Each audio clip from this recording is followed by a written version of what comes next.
बता दूं कि भाई जो भी चैनल पे न्यू हो चैनल को सब्सक्राइब और वीडियो को लाइक जरूर से कर लेना इसी के अगले एपिसोड देखने के लिए।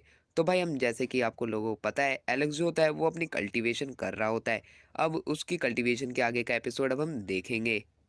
एपिसोड की स्टार्टिंग में हमें उसी लड़की को दिखाया जाता है जो कि अपना जो ब्रोकन स्काई है अपनी क्लैन के लीडर को दे रही होती है और बताती है ये जो है ये 8 लेवल शुनशान इमोर्टल एम्परर नियांग का एक ट्रेजर है। इसी की तरह दो और हैं, अगर आप इनको मिला लेते हो तो ये एक मैप बन जाता है। जिसके बाद हमें लोगन के क्लैन के लोगों को दिखाया जाता है जिनमें से एक एल्डर बोल रहा होता है कि लोगन हमारी क्लैन में वापस आना चाहता है और प्रैक्टिस करना चाहता है। इसी चीज के लिए लोगन ने आपको ये जो इस वो ब्रोकन स्काई ये आपको दिया है। और वहीं पे फिर हमें दिखाया जाता है ड्रैगन गर्ल की लीडर को जो कि कह रही होती है कि ये जो है ये और किस किस के पास है, जिसके ऊपर वो ड्रैगन गर्ल बताती है कुछ ड्रैगन्स के पास है और एक जो है वो स्टार पवेलियन के पास है और हर एक के पास एक एक और ये 3 है। जिसके ऊपर वो लड़की जो होती है वो कहती है कि अब इसको पाने के लिए हर कोई अपनी पूरी जान जी जान लगा देगा। और तुमने क्या बताया इसके 3 टुकड़े हैं और हर एक टुकड़ा जिसके पास होगा वो अपने साथ 5 लोगों को ले जा पाएगा। इसका मतलब जिसके पास ज्यादा होंगे वो उतना ताकतवर होगा। और वहीं पे फिर हमें उन्हीं लोगों को दिखाया जाता है ड्रैगन क्लैन के लोगों को जो कि आपस में बात कर रहे होते कि हम फाइट करके इसे जीत लेंगे। पर वहीं पे एक और सफेद दाढ़ी का बुड्ढा जो होता है वो कहता है कि चाहे कोई भी लड़े पर जिसके पास ये ब्रोकन स्काई मैप होगा वो सबसे ताकतवर होगा। और वहीं पे फिर हमें डांटा क्लैन के लोगों को दिखाया जाता है जो कि एम्परर यू को कह रहे होते हैं कि जो क्विंगशी फैक्शन है उनमें से एक भी जो है ले नहीं पाया है। जिसके ऊपर वो कहते हैं कि इससे हमें कोई फर्क नहीं पड़ता है, बट अभी जिनके पास है वो तुम्हें उससे वो ले लेना है। जिसके ऊपर वो जो लाइट होती है वहां से गायब हो जाती है। जिसके बाद उस बुड्ढे का जो एल्डर होता है वो कहता है कि तुम्हारे पास एक भी ब्रोकन स्काई की पिक्चर नहीं है, कोई बात नहीं, हम उनसे जरूर किसी से ना किसी से वो ले ही लेंगे। और जो फेंगिया हो हेड है जो ड्रैगन क्लैन का, हर कोई यूं भी कहता है कि उसे कोई भी नहीं हरा सकता है। जिसके बाद हमारे पास फिर एक सेकंड है जो कि हैगा मैजिक फैक्शन और उसकी भी स्ट्रेंथ बहुत ज़्यादा है। फिर जो तीसरा है वो है हमारे जो तीसरा मैप फिर जिसके पास भी है अब हम उससे वो ज़रूर ले ही लेंगे। और उसके बाद जो दाढ़ी वाला काली दाढ़ी वाला होता है वो कहता है कि तुम मुझे बताओ जो स्टार पवेलियन है वो कहाँ पे है, हम उसी के वहीं पे चलेंगे। और जो स्टार पवेलियन के पीछे कौन है और उसकी ताकत कितनी है वो भी तुम मेरे को बताओ। जिसके ऊपर वो जो सफ़ेद दाढ़ी वाला बुड्ढा होता है वो कहता है कि बस मैंने ये सुना है कि वो लॉस इमोर्टल है और उनकी जो कल्टीवेशन है वो बहुत ही ज़्यादा आगे है।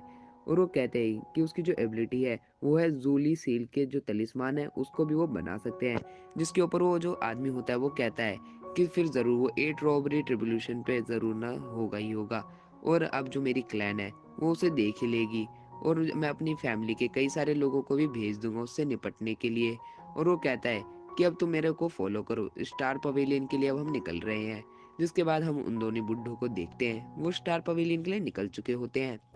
वहीं पे फिर हम देखते हैं एलेक्स को। एलेक्स अपनी कल्टीवेशन पूरी कर रहा होता है और जब वो कर ही रहा होता है वो कहता है कि अब मैं लास्ट स्टेज पे आ चुका हूँ प्लेनेट के। और वो कहता है कि अब मेरी जो स्ट्रेंथ है वो भी अब ज़्यादा ही हो चुकी है, जो मेरी बॉडी है वो पहले से ज़्यादा ताकतवर महसूस हो रही है। फिर वो अपने कोर ऑफ प्लेनेट को देखता है जो कि अभी तक अर्ली स्टेज पे होता है। जिसके बाद जो एलेक्स होता है वो वहाँ से बाहर आ जाता है और वो बाहर आने के बाद वो सबसे पहले जाता है कायरा के पास और कायरा से मिलके कहता है कि तुमने अभी तक तुम बस यहीं पे खड़ी थी जब तक मैं वहाँ पे कल्टीवेशन कर रहा था। और वो उसके लिए यहाँ पे शुक्रिया भी कहता है और कहता है कि तुमने मेरे को कई बार प्रोटेक्ट भी किया है, उसके लिए मैं तुम्हारा शुक्रगुजार हूँ।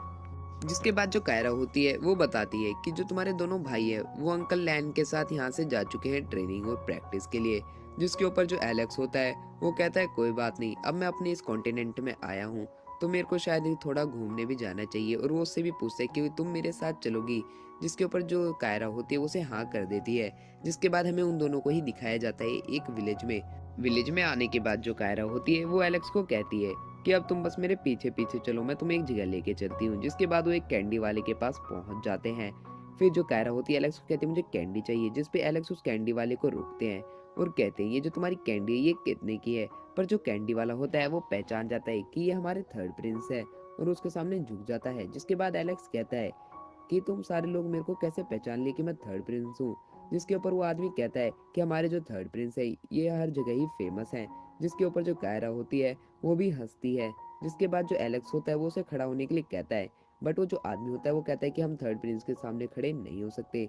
जिसे देखने के बाद जो एलेक्स और कायरा होते हैं वो वहाँ से चले जाते हैं।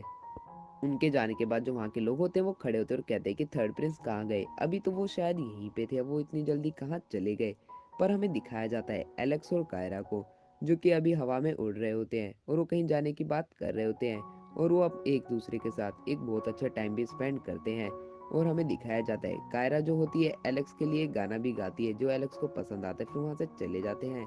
फिर हमें वहीं पे टेंटन क्लैन के एल्डर को दिखाया जाता है, जो कि वो एलेक्स के दोस्त के जो पैलेस या पवेलियन होता है उसके वहाँ पे आ गए होते हैं। और वो कह रहा होता है कि जो इसकी प्रोटेक्शन कर रही है वो बहुत ही ज़्यादा ताकतवर फॉर्मेशन है और इसे हमें तोड़ना पड़ेगा। और वो फिर कहते हैं अगर हम इसे तोड़ देंगे तब जो स्काई मैप है वो अपने हमारे पास अपने आप ही चला आएगा। जिसके बाद वो जो आदमी होता है काली दाढ़ी वाला बुढ़ा वो उसको तोड़ने लग जाता है। जिसके बाद जो मोटू होता है वो हैरान हो जाता है कि हमारे पास कौन अटैक करने आ गया है। जिसके बाद मोटू जो होता है अपने दोस्तों को बुलाता है और कहता है कि अब हमें यहाँ पे फॉर्मेशन नहीं बनानी पड़ेगी।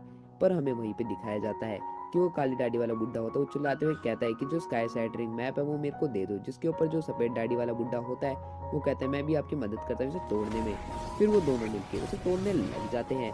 बट उतने में ही उनके ऊपर एक एक अटैक आता है और वो दोनों पीछे हट जाते हैं। जिसके बाद कहते हैं ये कौन है। फिर हमें वहीं पे दिखाया जाता है एलेक्स के टीचर को, जिसे देख के जो काली दाढ़ी वाला बुड्ढा होता है वो कहता है कि हम तो यहाँ पे डीमंस को मारने आए हैं। जिसके ऊपर वो आदमी कहता है कि तुम जानते ही क्या हो, तुम इमोर्टल्स की पावर जो है वो डीमन के हाफ भी नहीं है। इसके बाद एलेक्स के टीचर उससे कहते हैं कि तुम किस तरह के मॉन्स्टर्स को मारते हो। जिसके ऊपर वो जो काली दाढ़ी वाला बुड्ढा होता है वो कहता है कि ये तो बस एक फेरीलैंड के मैसेंजर को ही पता होता है। जिसके बाद वो जो आदमी होता है एलेक्स का टीचर वो कहता है शायद मैंने ये झूठ बोला है। जिसके ऊपर वो काली दाढ़ी वाला बुड्ढा होता है वो कहता है कि आप कितने इमोर्टल हो, मतलब कि आपका लेवल क्या है। जिसके ऊपर वो कहते हैं कि बस मैं कुछ ही रोबर्ट्स आगे हूँ और जो तुम्हारा एक टीचर है जिसका नाम है शायद मिंगलिंग, मैं उसे भी नहीं जानता हूँ। जिसे सुनने के बाद वो जो काली दाढ़ी वाला बुड्ढा होता है वो कहता है वो 12 रॉबर्ट्स लूज इमोर्टल है और तुम्हारी हिम्मत कैसे हुई उसे जूनियर अपने से बोलने की। जिसके बाद वो गुस्सा हो जाता है। बट वहीं पे जो एलेक्स के टीचर होते हैं वो कहते हैं कि शायद मैं जिनपिंग को भी जानता हूँ जो पेंगोंग आइलैंड से है। और वो कहता है कि वो शायद इंटरेस्टेड भी है वो यहाँ पे आने के लिए। जिसके ऊपर वो जो आदमी होता है वो कहता है कि शायद तुम फिर पेंगवान आइलैंड से ही हो। जिसके ऊपर वो कहते हैं कि तुम नॉनसेंस मत करो। और जो एलेक्स के टीचर होते हैं उसको उनके ऊपर भी गुस्सा आ रहा होता है, जिसकी वजह से वो टीचर उनके ऊपर अटैक कर देते हैं, जिससे कि वो एक पोर्टल में जाके गिरते हैं। फिर वो एक डीप मतलब काली सी जगह पे पहुंच जाते हैं और वो वहीं पे रह जाते हैं। फिर हमें वहीं पे दिखाया जाता है मोटू को। मोटू टीचर लैन को वो करता है और कहता है कि आज आपने हमें बचा लिया उसके लिए शुक्रिया। और पता नहीं वो क्या ब्रेकिंग स्काई मैप कुछ मांग रहे थे। जिसके ऊपर टीचर लैन कहते हैं तुम उसकी चिंता मत करो, ये तो बस एक एलेक्स का टेस्ट चल रहा है। जिसके बाद वो अपनी जो एक एनर्जी है उसी फॉर्मेशन के अंदर डाल देते हैं। उस एनर्जी से क्या होता है जो उनकी जो फॉर्मेशन की जो लाइट है वो थोड़ी रंग चेंज हो जाती है। और वो कहते हैं कि अगर कोई एट ट्रिबुलेशन का भी आके अगर इनको तोड़ता है वो इसे भी नहीं तोड़ पाएगा और तुम अब यहाँ पे पूरी तरह से सिक्योर रहोगे। जिसके बाद हमें वहीं पे दिखाया जाता है एलेक्स और कायरा को, जो कि आपस में बात कर रहे होते हैं। और कायरा कह रही होती है कि वापस से वो कैंडी शॉप आ गई, अब तुम मुझे कैंडी दिलाओ। जिसके ऊपर एलेक्स वहाँ पे जाता है।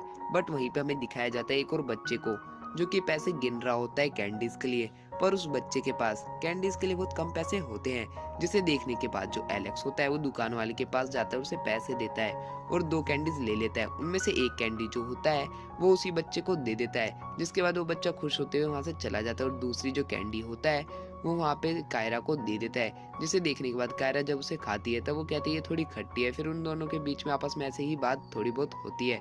जिसके बाद एलेक्स और जो कायरा होते हैं वो एक दूसरे की आंखों में देखते हैं। जिस जो एलेक्स होता है वो कायरा को किस कर देता है। जिसके बाद वो आपस में किस कर रहे होते हैं और वो जब कर लेते हैं उसके बाद जिसके बाद हमें दिखाया जाता है वहाँ के वेदर को, जो कि बहुत ही ज्यादा खराब हो गया होता है और जो सुनहरे कलर की पत्तियां होती है वो लाल कलर में बदल गई होती है।